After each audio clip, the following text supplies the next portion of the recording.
Welcome to Corrective Consciousness, episode 126, the podcast where we explore the inanity of pop culture. I am your host, vysethebold, and this is...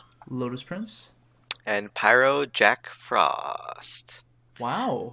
OG3 back again. Are we just going to keep making this joke? Quite terse. And trite. And pedantic. What? And punctual. Punctual. And just, and other words to make us sound smart. Effervescent. Comquescent. So anyway, we have and that's the show for today. Yeah. Now our favorite made-up words and their meanings.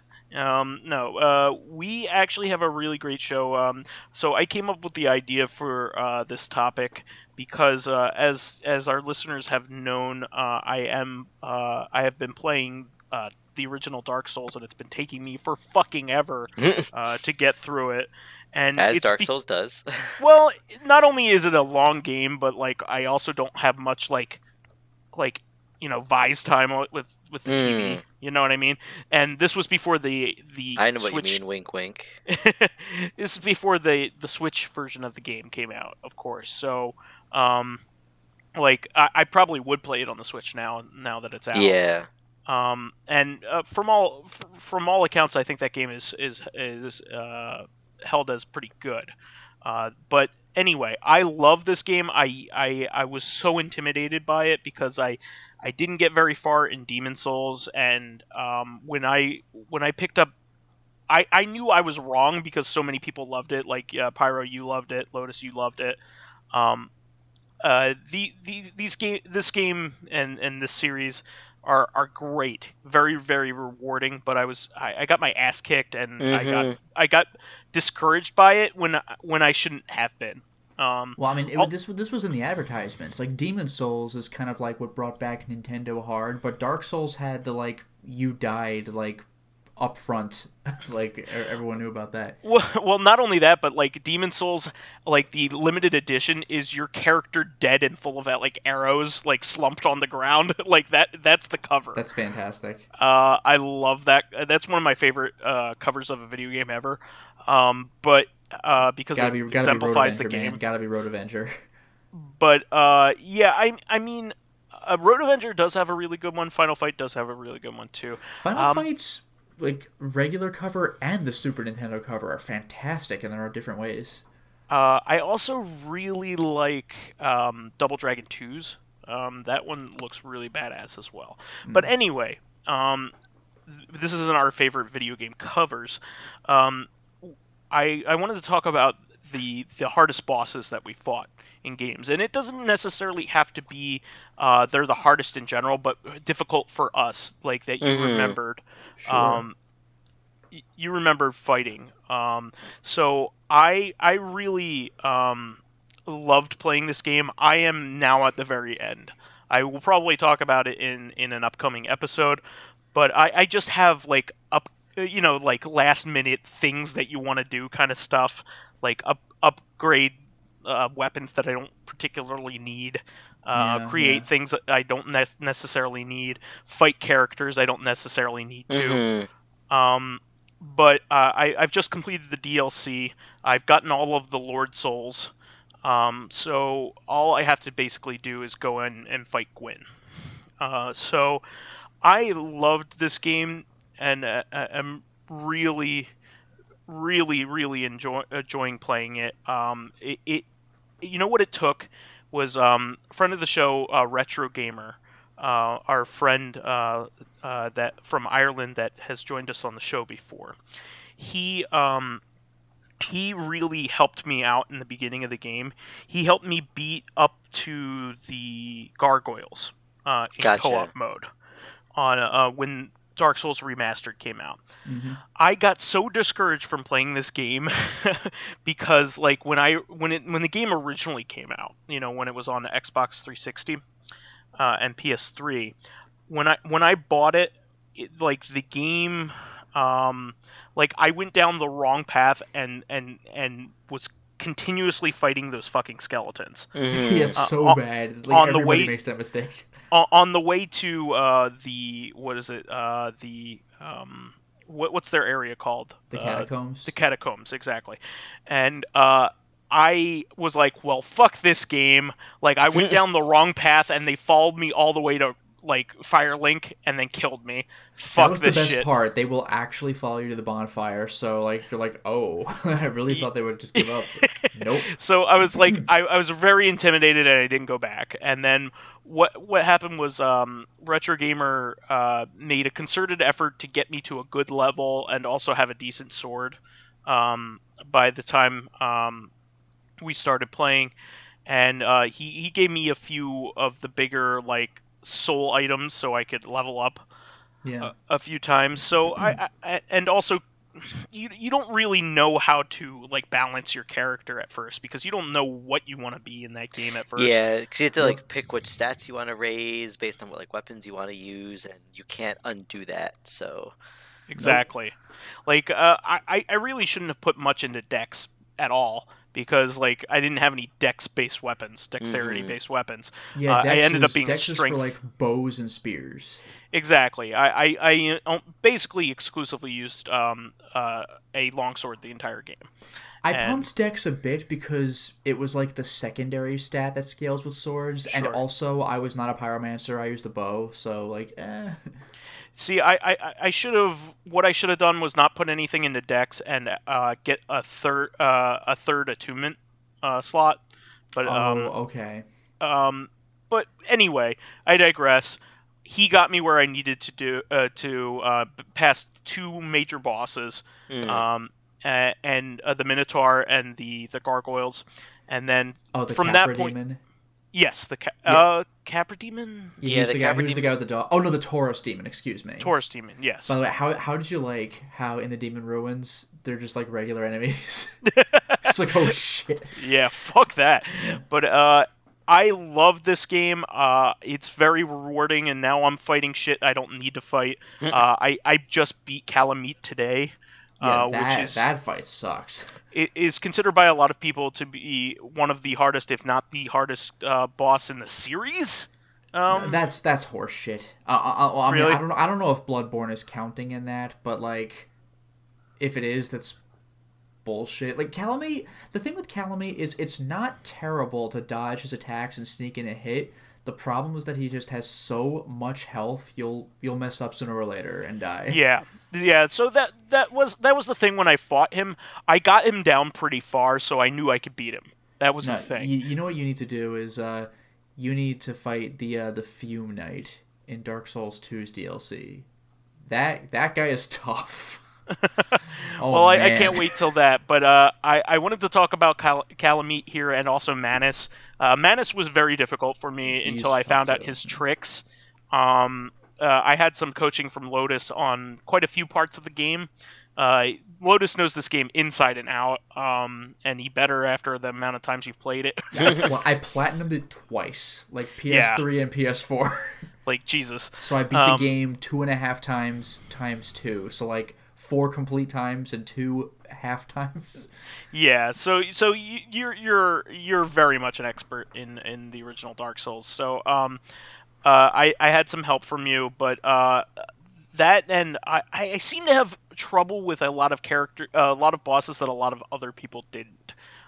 So I tend to have trouble with the big gigantic bosses, and the humanoid ones that are difficult because they have like skills and thought.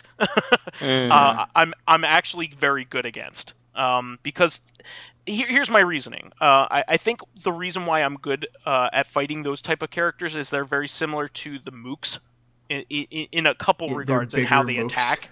Yeah, exactly. So even a difficult humanoid character like Artorias, I could still get around him, and I can also counter attack and things like that. So you'd probably do all right in Dark Souls 2 because one of the complaints about that game was that too many bosses were just knights, like just big human types. Like there was some variation, especially in the DLC, but like it's like another one. Okay.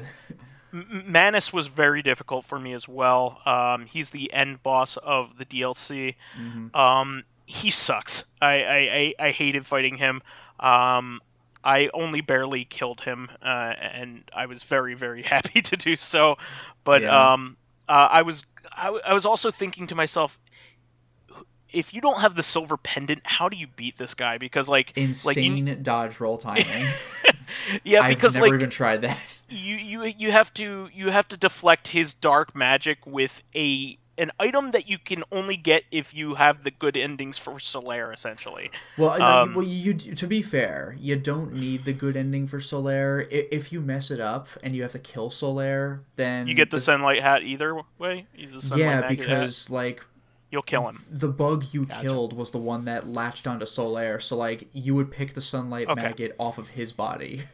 Gotcha. Yeah, so you would get it, but like but you need to almost beat the game, or at least get up to Lost Izalith if you want to have the Sunlight Maggot. Gotcha. Well, I also had trouble with the Ceaseless Discharge, which is... Well, that one was kind of funny because that's considered to be among the easiest bosses if you know what to do. I linked you to a video where I beat him like the stupid way, because fighting him for real actually is pretty rough, because he has these giant, that's how I did it. Giant punches that will definitely one-shot you. But like, if you do it the cheap way, you run back to the beginning of the boss arena, he trips in an attempt to fight you, and like is holding on to this bridge for dear life, and you just hack his hand a couple of times, and you just watch his health bar just go like boom, and he just like falls away, he's dead. It's amazing. Yeah, there were actually a couple bosses that I killed really fucking easily. You could actually also, like, I've never done it, but you can actually do that to the Taurus demon and the giant iron golem in Sen's Fortress. Like, you can position them so they fall off of the respective stages. Well, you saw me fight the Iron Golem. I killed him in the first try. You beat the shit out of him. Like, that was ridiculous. But, like, you could still make him fall. Like, it's so frustrating because every time I knock him down, I'm like, will this be the one? And no, he just falls on his ass. He didn't fall off. I'm like, aw. I fucked him up. Yeah, that was ridiculous. But I think that was partially due to the summon that I had as well. Yeah, Tarkus helps. Yeah. Yeah, but I had a really great time with this game. I'm talking about it in tense because I'm gonna beat it. I mean, Gwyn is not the most difficult. I'm sure he's the most epic, boss. He's not... If you fight him for real, he's pretty damn difficult. But if you get parry timing down, like in the video where I beat Gwyn in my Let's Play, I think I got hit like twice. See, I'm pretty good with parrying because I had to be. Yeah, so, well, Gwyn is your man then. You're going to want to go from a great shield to a regular shield and just parry him and riposte, and like that's the entire fight. Do you remember why I had to get good at parrying? Actually no. I accidentally aggroed the forlorn soldier at Firelink. And I kept respawning at Firelink. Yeah, that's a bitch. So every time I would just like be respawned and he would kill me. He would that's kill what me. I was warning you about with Gwendolyn. I don't even know if you have to kill him, even if you just aggro him. Then if you ever appear at the bonfire by that one firekeeper, she'll just go after you, and she's like, unlike the Forlorn Knight, she actually knows how to fight. Like, you kept dying to the Forlorn Knight, but like because it was you would early just started in the game. Like, you'd be able to wreck him now, but like that firekeeper is actually kind of serious business. Yeah, it's just kind of funny. So, so I got used to parrying because that was the only way that I could survive and continue the game. So, yeah. Also, that like just that sound when you get it right, that boom, you're like, oh, here it comes. It's so good. But yeah, we should move on to some other picks, guys. Why don't you talk about some bosses here since I have my time. When we came up with this topic, I've been thinking about bosses, and honestly, most of the bosses that I thought of were either like final bosses in games or like secret bosses in games, or not any, but like a lot of bosses from like Dark Souls 3 and Bloodborne. But I feel like that's kind of not no offense to what we were just talking about just now, but like I feel like that's kind of cheap because they're supposed to be hard.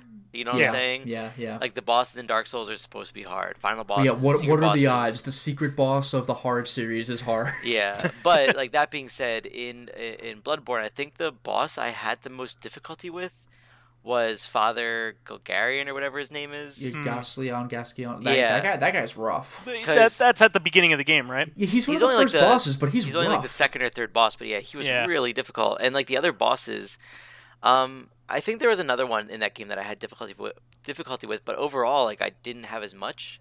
And then I forgot. Dark Souls, I don't think you had done this at the time, and I don't know if you ever went back. But did you do Bloodborne's DLC?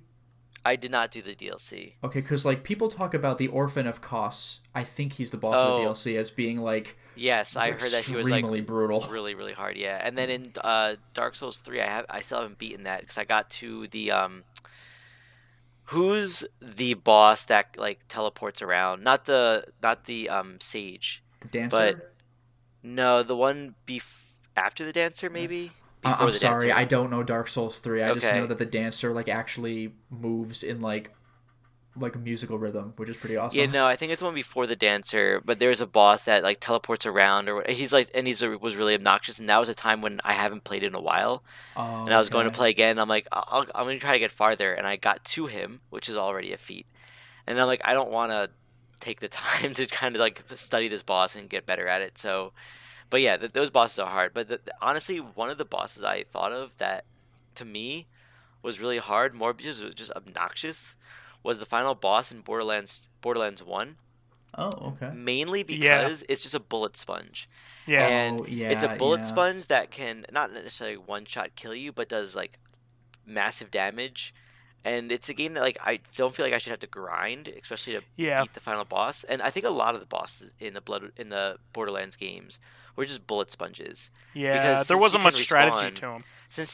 Because they have to be able to be beatable by all 4 classes.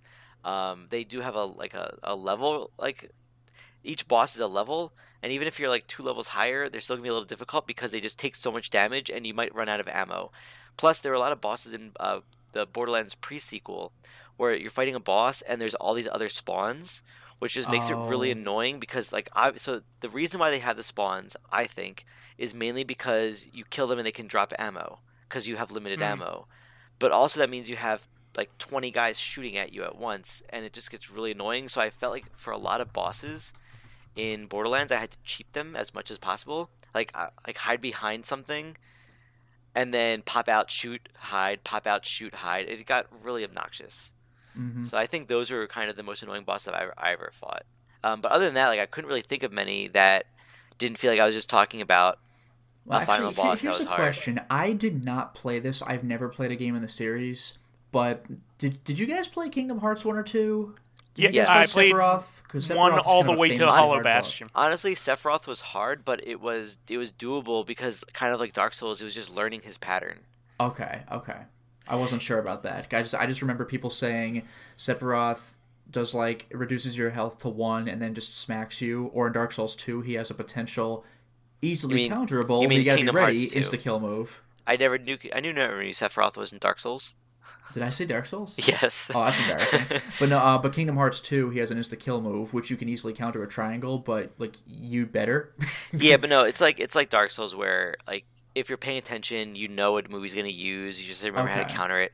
Whereas in Borderlands, it's just you get shot all the time, and yeah, that's a pain in the ass. Like you can beat Sephiroth without getting hit, just like you can beat any of the Dark Souls bosses without getting hit if you're good. But in Borderlands, you can see people do it on like YouTube and Twitch and stuff like that. Actually, one of the Games Done Quick runners for swag like beat I think several of the bosses like blindfolded. It's like, oops, I'm coming on a boss. Let me put on my blindfold. It's like, Jesus Christ, dude. It's ridiculous. Yeah, like most of the Borderlands bosses, I don't think you can beat them without being unscathed, just because there's so many things shooting you. Yeah, there's just like shrapnel. Those are mine right now, but I want to hear the rest of yours while I try to think of more.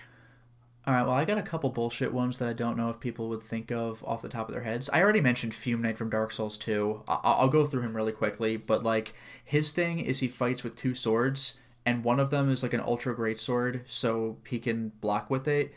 And the thing is, if he ever swings with it, it's really slow, but it has like a bigger reach than you might think it does. And even if you tank with it, it'll deal chip damage, which I don't think that literally ever happened in Dark Souls 1. Chip damage if you have like a 100% physical blocking shield. Or then again, actually, no. I I forgot how this worked. In Dark Souls 2, maybe he had a little bit of an element equipped with it. I think he might have done a little dark damage. That might have been why it chipped. So Oh, you okay. can't just tank forever, but when he gets partway through the fight, he like powers up his sword, and now it has more of like a fire attribute, so he deals even more damage, and his attacks get worse. And finally, he just drops his smaller sword and only uses the big sword, and it's like insane damage. You really can't block him anymore. And You the know what I thing was is, I sorry to interject yeah, here, but I just thought of this. You know what I was really surprised about Dark Souls and the way the bosses work? yeah. Um, except for an exception of one boss fight, which is a dual boss fight. Oh Um, yeah, of course.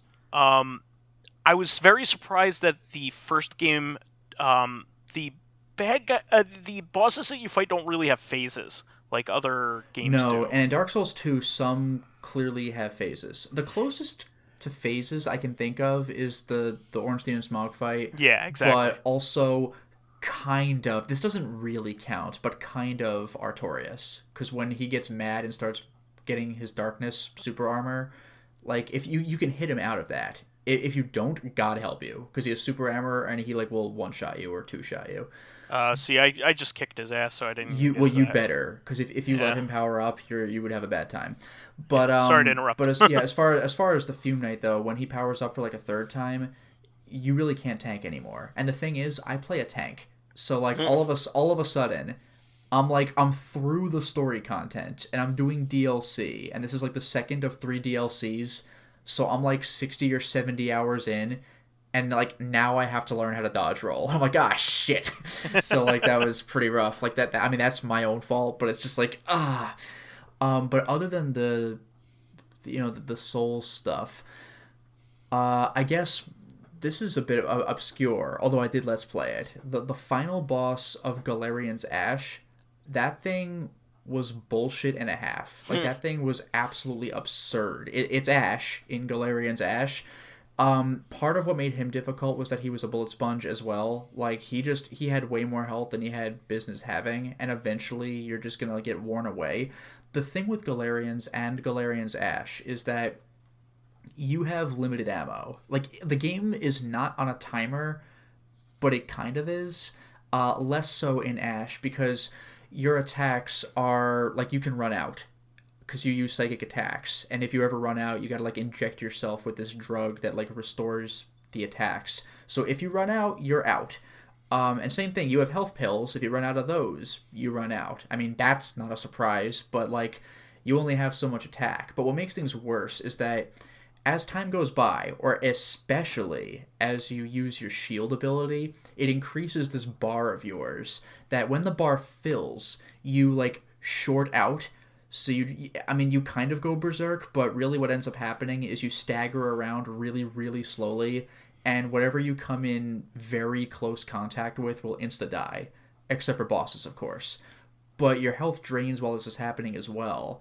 You are invincible, but your health is draining, and you are very slow. So there's a drug to get rid of that too, but that can run out. So like this boss was excruciating. I spent a full hour on him trying and dying. It got to a point where I was running out of health items, so when he was about to kill me, I actually used a move that made me instantly short, so I could like absorb his attacks until I can use a thing to unshort myself. It sucked, dude. That fight was brutal. Before I go to another boss, though, did anybody else have other bosses they like to talk about? I wanted to talk about a couple that are like classic difficult bosses, and most of them are difficult because of their situation, rather Yeah. than like maybe their actual design. Um, so Contra Shattered Soldier has one of the tensest final bosses of all time because this game demands perfection of you. In order to get the best ending, you need to die, not die during the entire game at all. Oh man. And this is a game that is designed to not only do you not you don't have any not only do you not have the option of getting hit at all, because this is one hit kills in Contra games. Yeah. You have to also destroy every part of every boss. Yeah, it's ridiculous. So the bosses all have different sections and like limbs and stuff like that. It's like the gold cards in Bomberman, those bosses. So you need to. So like if you're fighting a big robot, you need to kill all of its arms, all of its legs. Even though you could just destroy like the torso and get a kill out of it, it's not considered 100%. So therefore, you will not even get to the final boss of the game because you didn't 100% up until that point. Pretty obnoxious. Yeah. So really is. not only do you need to get 100% on everything and not die, but the final boss, like to even see him, you need to have done all this stuff. Yeah. And then you need to not die while you're fighting him, and you've never seen him before. Like all the other bosses, you've had like a way of like practicing against them because like you through repetition you get to know their patterns. Yeah. I mean, this guy isn't the most difficult boss in the game, but he does stuff you don't expect. Yeah. Just from playing the game, so you can foreseeably die against him, which will ruin your entire playthrough up until that point, and you've already been killing it, Yeah. So it just sucks. Luckily, the best ending, the quote unquote best ending, is also a joke ending. So they don't expect you to get it. Like the best ending is the second to like if you beat it, Rocket from Rocket Knight Adventure shows up and you go, what the fuck? And then like it basically just ends. Oh, that's like the Silent Hill 2 joke ending where like Harry appears from Silent Hill 1 from his joke ending in a UFO and you're like, what? You just go with them.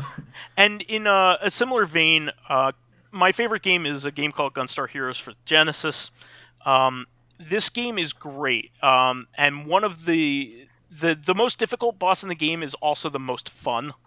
So I definitely recommend playing this game on hard with a second player, because to get the full experience of the boss, you need to play it on the hardest difficulty. Because under normal, you only get to see 5 forms. So this guy is Gunstar Green's 7 Force. He has 7 different transformations that he can turn his mech into. And you get a random selection of 5 of them in normal mode and 3 of them in easy mode, and you get all 7 in the hard mode, and it's more difficult, and also it's more difficult, and you have all forms to deal with.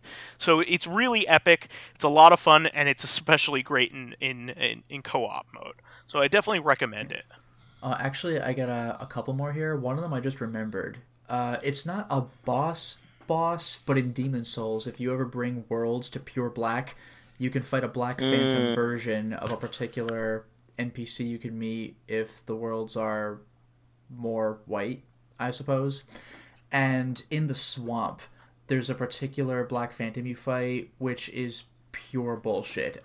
Because she is not hindered at all in terms of movement when running through the swamp, whereas you can like barely move.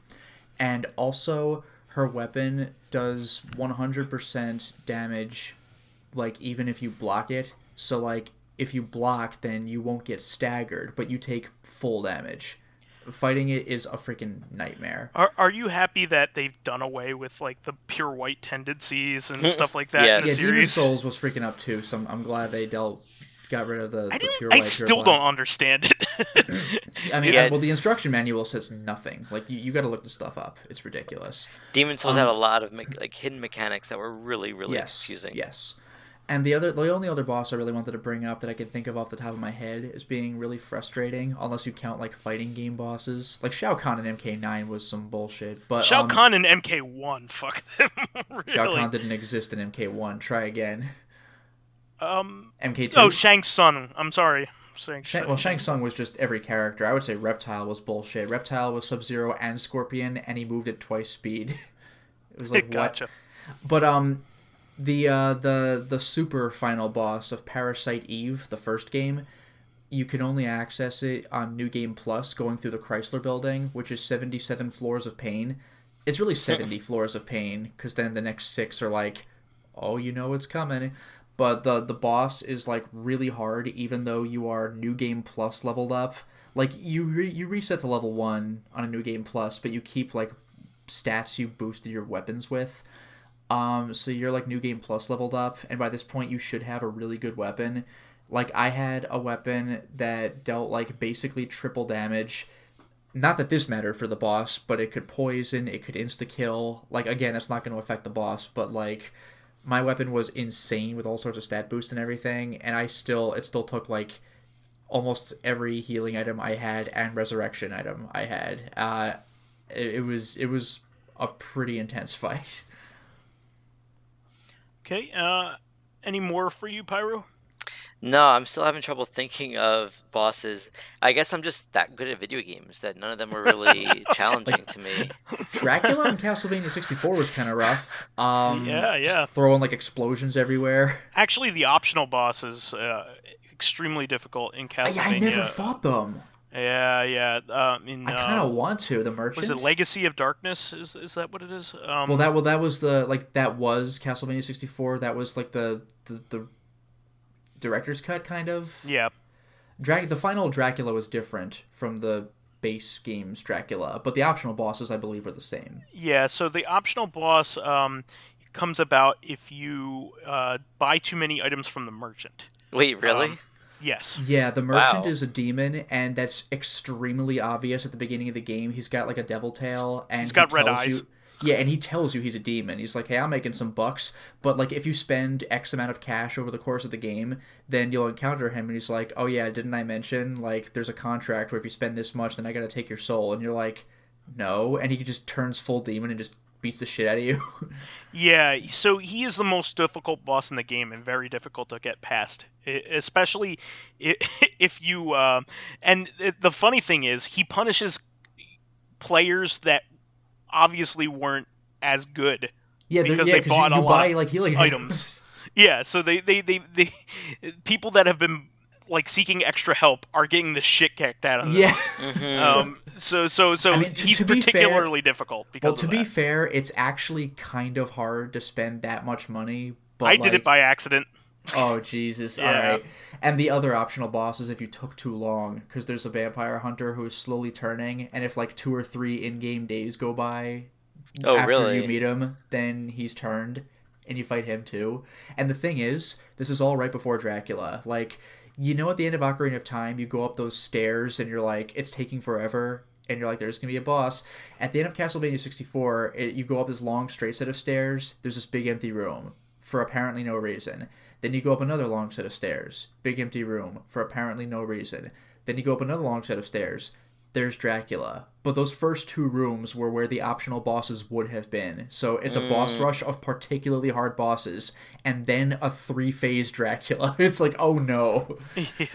Yeah, that was a difficult game. And the final one that I want to mention before we move on to our regular segments is just a shout out to Metroid Prime 2. Now, this is considered by a lot of people to be one of the hardest bosses of all time in a video game. The Boost Guardian. A lot of people still talk about this as one of the hardest bosses in video games in general. And also the final boss is particularly difficult. The funny thing is, I didn't have much of a problem with either of these bosses, but a lot of people talk about it. Also in Castlevania, the third one for DS, I forget about it, what the name of it is, but Portrait of Ruin? No, Portrait of Ruin's 2. And Dawn of Sorrow was 1, right? Yeah, exactly. Because DS. Yeah. Wow, I don't know. Well, anyway, that one has this boss pretty early on that is this crab in an elevator shaft. and he's is very difficult for people. But I actually like killed him on my first try. I was like, really? And then like everybody online complains about him. Well, that was kind of like with me and the Capra Demon in Dark Souls 1, because like he has 2 or 3 dogs that will do minor damage, and then he hits you with his giant it's heavy the dogs attacks. that are the problem. Yeah, if you get rid of the dogs, he's like a joke of a boss. He's just a big slow swinger, and you're just like, okay. I just went up the steps hit.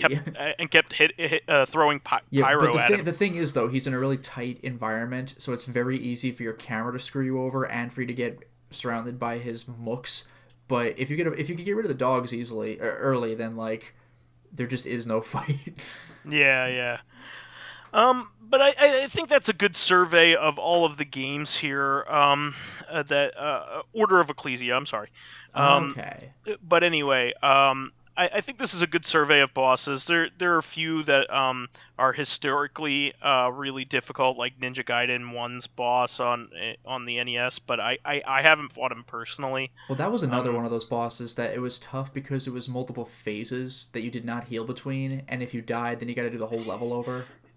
The whole section of the level. It's fucked up. Well, yeah, like level 5-3 or whatever number it was, but it was still like you had to work your way up to him, and it was not an easy level either. Yeah, that's actually because of they've confirmed that that's a bug in the game.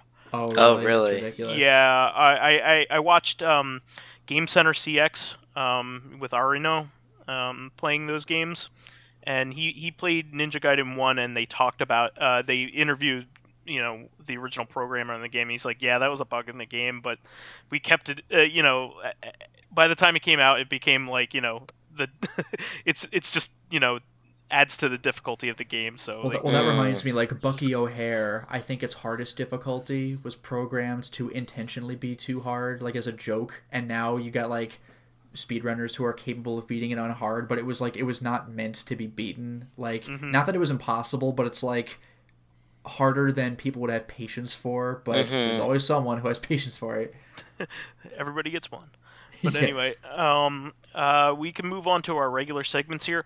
We do want to hear about your bosses that have given you guys a hard time, so please comment in the sections below here on the YouTube and SoundCloud pages. Please do comment on these things, because there's probably all kinds of bosses that we're not even thinking of, and maybe even some MMO bosses that I don't have a concept of. Mr. Ryu had a whole segment on I think it was called like Savage Kefka, like God Kefka in FF14. Yeah, the savage raids are because really like I hard said, in 14. There is like a 30-minute YouTube video on how to fight him, and this is not one of those you get the idea videos. Like you actually need to study this 30-minute video to do it right. Like, and it's not even you. Like you better have a coordinated party that knows exactly what they're doing, and you could still fuck it up. Yeah. So anyway, we will move on to our regular segments. The first of which is Vize's weigh-in. So I'm pleased to report I'm at 255 right now, which is 2 pounds down from the last weigh-in that I did. And it is after Thanksgiving. Yeah. Yeah. That's a very good point. So I've been watching myself. Thanksgiving more often. It's always after Thanksgiving, Lotus. Technically, yes. But I've been watching myself really hardcore during the weeks. That way, when these holiday and party situations hit up, I can eat a decent amount of food, but I don't go like hardcore like I used to. But I can also not worry too much, and I've been a lot better at being like, you know what, I don't need ice cream at the end of this, that kind of thing. Yeah. And it's been good for me. And not to mention, I don't know if you still do this, but like when you're at a social event with friends, you often like being like the cool guy who like buys an appetizer for the table for everyone to share. I just don't do it anymore. Yeah, I was gonna say like that's not a requirement either. Like we'll forgive you if you don't. Like we didn't even think that you would at first. It's just kind of like, oh, look at this, but like, yeah, you don't have to do that either. Look, I was just getting the prep work down so that I could start my own YouTube channel. Like that's really the reason why I was buying you all those appetizers. Ah. Also, I could be the editor of Corrective Consciousness, Reactive Consciousness. I could call them. I call them appetizers. Anyway, but yeah, I'm proud of myself. That's a big accomplishment, especially since like Thanksgiving was insane this year because I had 2 Thanksgiving dinners. One at noon and one at 6 o'clock. So I'm seeing double 4 Thanksgiving dinners. But and this is a holiday season. This is when people put on pounds. So I'm lucky in that I have been watching myself. So I will continue to do so. And hopefully I'll make some actual progress here. Not that right mindset and also watching yourself isn't progress. One thing that I think maybe you should learn, people that are dealing with this the same way I am, is that you don't have to see a change in numbers for progress to be made. Watching myself and not gaining weight is as big of an accomplishment as losing weight for me in some instances, especially in an instance like this. So don't feel like you not losing weight isn't progress, because it is. So if you're staying stable, that's a good thing too. So I want to point it out that is an accomplishment on its own. So having said that, Lotus, can you read us some fan reactions here? Yeah, so we had a question about which do you prefer, good gameplay, bad story, or good story, bad gameplay. So Living Corpse had said, Godzilla for the Destroy All Monsters for the Super Famicom, and Godzilla Battle Legends for the Turbo Duo. They play like Street Fighter 2, but with Godzilla monsters. And like maps from the movies like Planet X and amusement parks, or the bottom of the ocean, and like signature attacks, but no story. But you may remember Super Godzilla for the Super Nintendo. I think that might have even been like a video game nerd episode. Super Godzilla sucks. I hate that game. Well, here's the thing though. He was saying it actually had a good story that was well done and even had plot twists. Like when defending your base from an enemy monster, aliens kidnap your scientist, and the next level you gotta rescue them from the enemy base, but you gotta figure out which one he's at, as the others are decoys that are booby-trapped. And when you do rescue him, a monster shows up in the lake, and it turns out that they learned that the scientist was going to inject Godzilla, who you kind of play as, with cells from the first boss to make you stronger. But instead, the aliens distracted you long enough to use the same cell fusion to create another monster for you to fight. And it's like, whoa. And then that is cool. And on another stage, you have to kill a giant moth monster who is not Mothra. It's a different giant moth monster. But there's a cocoon of another one, and you have to choose between going the long way on land or a shortcut through water that makes you move slower to try to destroy it before it hatches. But of course, the gameplay is what people know about the game, and the gameplay is awful. It's like the map. It's a strategy game. Yeah, the map like part is a strategy game, and when you do reach the boss, like you have to walk up to it, punch it, and then move back, and a window opens up with an attack you can use, and you have this bar of fighting spirit, and if you have a higher bar, you get higher attacks. It's like, but like the story actually sounds pretty cool. And Dracologist said, well, this is from last week's now. Dracologist said regarding like famous historical figures. There's a couple of interesting bits of historical figures who did something or other, but sadly I could only call back their actions and not their names. So just to give Hungary a shout out, he said, I would nominate one of our kings, Matthias Hunyadi, I might be saying this wrong, or Matthias Rex or Corvus Rex, like the different, like AKA. He said his dad was feared by the Ottoman Empire so much that in one novel he's described by the Turks as the boogeyman to scare children, and his victory and stopping of the tide of the Ottomans was rewarded by the noon bell. His son was dragged away and used as a political prisoner. When he came back, he was crowned king. He was known for his strong taxes, but that was made different that he placed his taxes on the lords and oligarchs, which was almost unheard of. He was known to maintain a terrifyingly large mercenary unit known as the Black Army, but his most well-known trait is the stories and tales that swing about him how he enjoyed sneaking out from his court and roaming the streets with the common folk. Many tales show him to be slightly mischievous, but overall looking out for his people, proving to noblemen that the common shepherds and farmers had more quirk and value. That's kind What of is cool. this? An empire of putting your feet up? But that actually kind of sounds like if Robin Hood were the king, almost. Yeah, no, I like kings that weren't like hoity-toity, like this guy. He sounds pretty badass. Yeah. And Lim Mao says that France has had a long line of famous leaders, such as Louis XIV, known as the Sun King, Napoleon, the first one. His sequels were less thrilling. Or even a more recent one with Charles de Gaulle.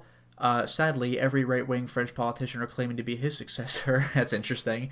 Yep. However, if I have to pick a favorite one, I'd probably choose Jeanne d'Arc, or, as we know her as, like, Joan of Arc. While she was not really a politician, but rather a war/religious leader, her actions and her legend completely overturned the 100 Years' War. As a chemist, I would also nominate Louis Pasteur. While he did some sketchy things to obtain money and glory, he was, without a doubt, a brilliant scientist. His work ethic was terrible, though. He did inject his famous rabies vaccine to a 9-year-old while being an unlicensed physician and without complete preclinical testing. Holy shit. Also, his views on wine consumption were questionable, because he said it was like the most healthful and hygienic of beverages. This is like when doctors in the 50s would like advertise cigarettes. It's like, but he was French, so what did you expect? They love their wine. Still, the Pasteur Institute was his idea and his legacy to the world, which is something amazing to be remembered for. And finally, this is kind of funny. This was going back to like games that'll ruin friendships forever. So Baka-sensei like agrees. He says, Dokapon Kingdom is the best friendship breaker.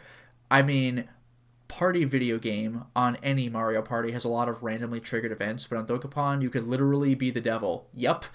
I sucked at the game, and the game kind of handicapped the player who's doing, like, really, really badly by giving them just, like, god powers and letting them just fuck everybody over. It's like, I get it, but it's infuriating. So you could literally be the devil. Also, Pokemon Stadium had good minigames. Yeah, it really did, especially Lickitungs. And for physical party games, Uno. Just Uno. I like Uno. Yeah, but like breaking up friendships, though. Yeah. Risk is like that, too. Well, Risk, you just Ukraine is weak. What? Actually, I would say Risk, you don't break friendships, you just want to kill yourself. There is something to because that. you do have to roll too much by the end of the game. And the games last way too freaking long sometimes. It's rough, yeah. Now, as for the question for the historical figure, he's saying El Che. While I don't agree with some of the ways like he handled the assaults and some guerrilla tactics, he was a man of respect and the people. So, okay. So there are your fan responses. Now, as for a fan question, this is a quickie, actually. Fakafan says, ever thought about speedrunning games yourselves? So I'm not very much into speedrunning for myself. I kind of like to play games at my own pace. However, I do really like going through a couple old favorites as fast as I can. But I wouldn't say I would ever be like in the major league speedrunner category, but I do like trying to beat the original Contra as quickly as possible, sure. Because I'm very good at the original Contra, and trying to see whether I can't die during that, and I would say that the original Contra and maybe the original Mario Brothers are a lot of fun to play at as high of a speed as you can. Well, the original Super Mario Brothers, I assume? Yes. The original Super Mario Brothers. Yeah. Because like the way that you run and platform in that game kind of leads to speedrunning. So it's really smooth. Like the Mario, almost pretty much any Mario game, although the NES ones feel kind of the fastest. Even if they're not, they feel the fastest. Sure. Those games really look good when they're speedrun like by someone who knows what they're doing. I'm never going to be as good as anybody who is anywhere in that category, but if I'm going to have some fun doing that kind of thing, those are like the kind of games I like to do that in. For me, if I were ever to speedrun a game, it would probably be like the Typing of the Dead stuff, because it's just you're speed so typing. good at typing. Oh my god, they're so fun. Like And now, like, I don't think I would speedrun a different type of game unless it were really short on its own. I mean, I'm not really into playing Mario games, but like something like Mario 3 where you warp whistle twice and you're at the end of the game, like something you could just do quickly anyway. Like I'm not the kind of person who would speedrun like a 2-hour game. But if I were to speedrun, I would probably do glitchless because like when you see like a Portal speedrun where you're like completely breaking the entire game, I just don't get pleasure out of that. I like speedruns where you're just really good. So I would probably just try playing a game legitimately as fast as I could. Like I would take shortcuts if the game allowed for them, but I don't want to do like literally game breaking stuff. Or again, typing in the dad, you just type fast. So there you go. Yeah, I agree with the two of you. Like, I don't think I'd ever actually do speedruns, mainly because to my like OCD, I don't want to say that, use that term lightly because I haven't been actually diagnosed, but like I want to get everything. So like for instance, sure. when I've been playing Dead Cells, there's those timed doors, Mm-hmm. and even though there have been some times when I like want to get to the timed door, I cannot stop myself from just like exploring the whole map, so I never get to the timed doors in time. Well, Um, it depends what you mean by 100%, because if you mean getting every collectible or something, like there are 100% run categories of speedruns. Like when we mentioned this last week, there's a guy who 100% did baiting Kaidos and it takes like 2 weeks because it has to. yeah, no, but I mean like I would never want to. I don't think like beating a game fast is a goal I'd have for myself. I think Okay. usually my goals are other things like not getting hit or Mm-hmm. um, whatever it might be. But time is usually not of the essence for me because I usually like to take my time Yeah. and make sure that I can like concentrate and be patient. But if I ever were to speedrun, I would agree with Lotus where I'd be more along the lines of glitch free because while glitched speedruns do look cool and it's really interesting seeing how people can break the game, it doesn't feel to me like it's as much of a personal achievement to beat it by Yeah. glitching the game. Mm-hmm. Oh, the funny thing is though, sometimes the glitches take an insane amount of skill to pull off, and it True, just like true. you wouldn't know what to look at it. But like yeah, even so though, like there are some glitches I really love seeing. Like I don't get a lot of pleasure out of watching again the glitched portal run because you're literally like out of bounds more than you're not. But something like glitched Wind Waker, where you like circumvent dungeons in clever ways, it's like, well, this I would never play the game like that, but I got to admit that was really cool. Hmm. Cool, cool. Well, anybody have anything else for the good of the order here? Um, no, I mean, I guess just an honorable mention, real quick, to this is the obligatory Perry shout out of the podcast, but he had mentioned that Ivan Ooze in the Mhm. Power Rangers fighting game on Super Nintendo is stupid hard.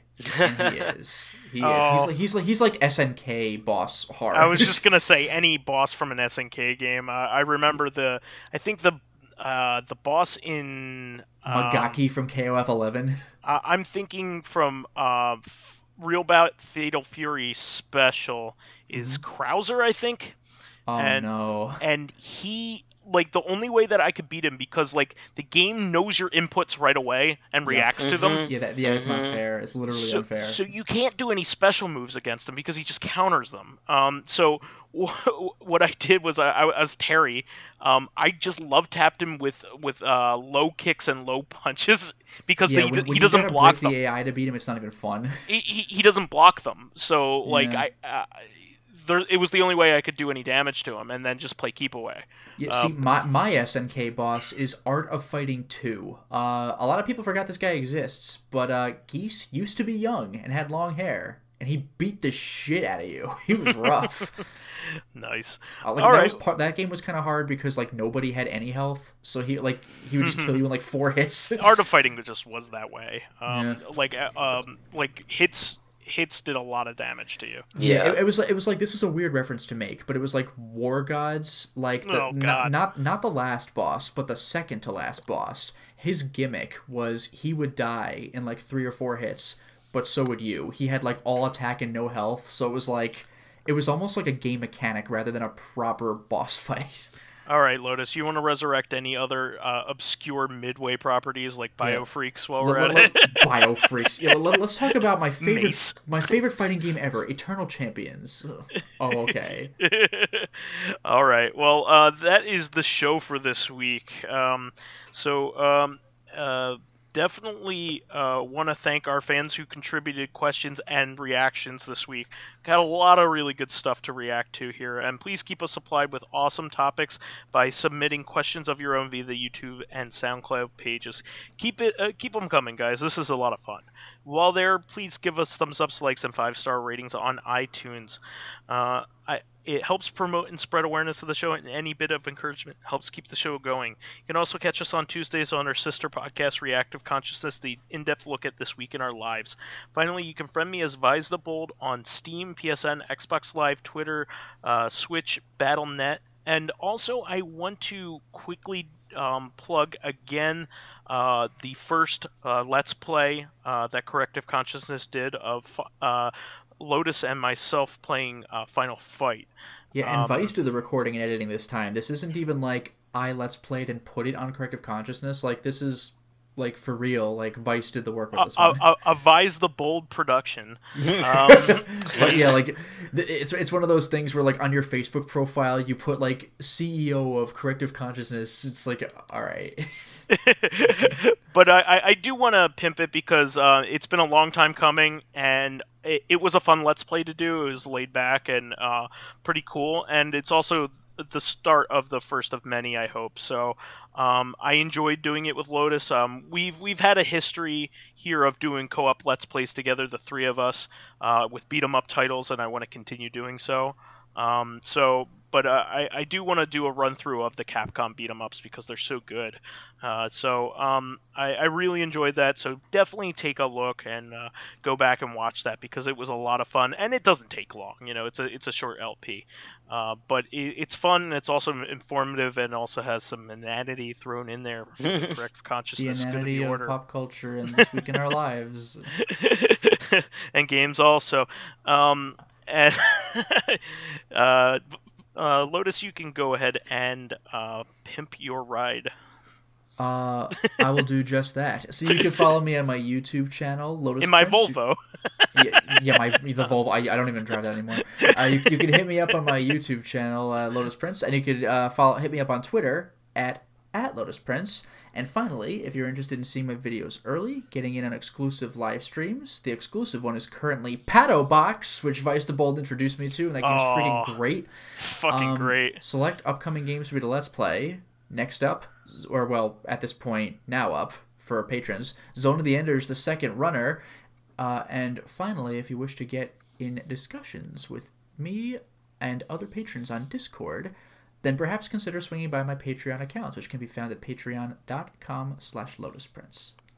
And you can find me as PyroJackFrost or Cloudoid540 on Steam, Xbox Live, Battle.net, PSN, and Switch. All right, guys, we will catch you on Tuesday for another reactive. Hopefully, we have as much to talk about as we did last reactive, because that was bitchin'. But we will catch up with you soon. All right. Until next time, everyone. Peace out, y'all.